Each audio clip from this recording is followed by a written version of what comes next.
பங்களாபுதூர் அண்ணா நகரில் விவசாய தோட்டத்தில் சடலமாக பெண் மீட்கப்பட்ட வழக்கில் விவசாயி அதிரடியாக கைது செய்யப்பட்டார். வன விலங்குகளுக்காக வைக்கப்பட்ட வேலியில் சிக்கி உயிரிழந்த பெண்ணை குழி தோண்டி புதைத்தது அம்பலமானது.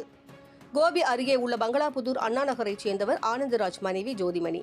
55 வயதான இவருக்கு கௌதம் என்ற மகனும் சத்யா என்ற மகளும் உள்ளனர். விவசாயியான ஜோதிமணி கடந்த 17ஆம் தேதி அதே பகுதியில் உள்ள உறவினர் தோட்டத்திற்கு சென்று வருவதாக கூறி சென்றவர் மாயமானார். அதனைத் தொடர்ந்து கடந்த 26ஆம் தேதி கௌதம் அளித்த புகாரின் அடிப்படையில் பங்களாபுதூர் போலீசார் பெண் மாயமானதாக வழக்கு பதிவு செய்து ஜோதிமணியை தேடி வந்தனர். இந்த நிலையில் ஜோதிமணி மாயமானது குறித்து கௌதம் அருகில் உள்ளவர்களிடம் விசாரித்த போது அதே பகுதியில் உள்ள உறவினர் தோட்டத்திற்கு சென்ற பின்னர் வேறு எங்கும் செல்லவில்லை என்பது தெரியவந்தது.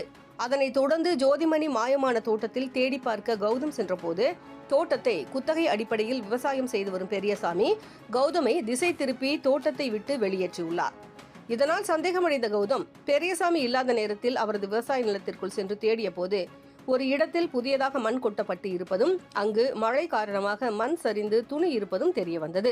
அதனைத் தொடர்ந்து மண் குவியலை கௌதம் தோண்டிய போது ஜோதிமணி சடலமாக புதைக்கப்பட்டு இருப்பது கண்டு அதிர்ச்சியடைந்தார்.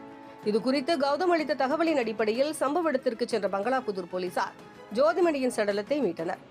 அதனைத் தொடர்ந்து தோட்ட குத்தகைதாரர் பெரியசாமியை பிடித்து போலீசார் நடத்திய விசாரணையில் யானை உள்ளிட்ட வனவிலங்குகள் விவசாய தோட்டத்திற்குள் புகுந்து பயிர்களை சேதப்படுத்தாமல் இருப்பதற்காக மின்வேலி அமைத்து இருப்பதும், இரவு நேரங்களில் தொழிலாளர்கள் சென்ற பிறகு உயரழுத்த மின்சாரத்தை கம்பிவேலியில் இணைப்பு கொடுத்து இருப்பதும், அதிகாலை நேரத்தில் மின் இணைப்பை துண்டிப்பதை வாடிக்கையாக வைத்து இருந்துள்ளார்.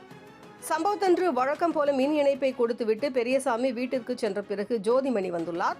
அப்போது எதிர்பாராத விதமாக வேலியில் சிக்கி சம்பவ இடத்திலேயே உயிரிழந்துள்ளார்.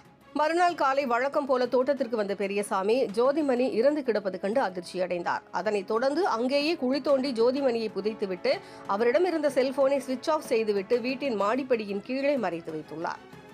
அதனைத் தொடர்ந்து கௌதமுடன் சேர்ந்து ஜோதிமணியை தேடுவது போல நடித்து வந்துள்ளார். ஏற்கனவே பெரியசாமி அமைத்திருந்த இதே மின்வேலியில் சிக்கி கடந்த சில மாதங்களுக்கு முன்பு யானை உயிரிழந்த வழக்கிலும் கைது செய்யப்பட்ட பெரியசாமி ஜாமீனில் வந்த நிலையில் மீண்டும் அதே முறையில் பெண் ஒருவர் சிக்கி உயிரிழக்க காரணமாக இருந்தது போலீசாரிடையே அதிர்ச்சியை ஏற்படுத்தியது. அதைத் தொடர்ந்து கைது செய்யப்பட்ட பெரியசாமி சத்தியமங்கலத்தில் உள்ள நீதிமன்றத்தில் ஆஜர்படுத்தப்பட்டு சிறையில் அடைக்கப்பட்டார். இதற்கிடையே யானை மற்றும் பெண் ஒருவர் உயிரிழக்க காரணமாக இருந்த பெரியசாமி மீது கடுமையான நடவடிக்கை எடுக்க வேண்டும் எனவும், அப்போதுதான் இனி வரும் காலங்களில் இதுபோன்ற தவறுகள் நடக்காது எனவும் ஜோதிமணியின் உறவினர்கள் வலியுறுத்தியுள்ளனர்.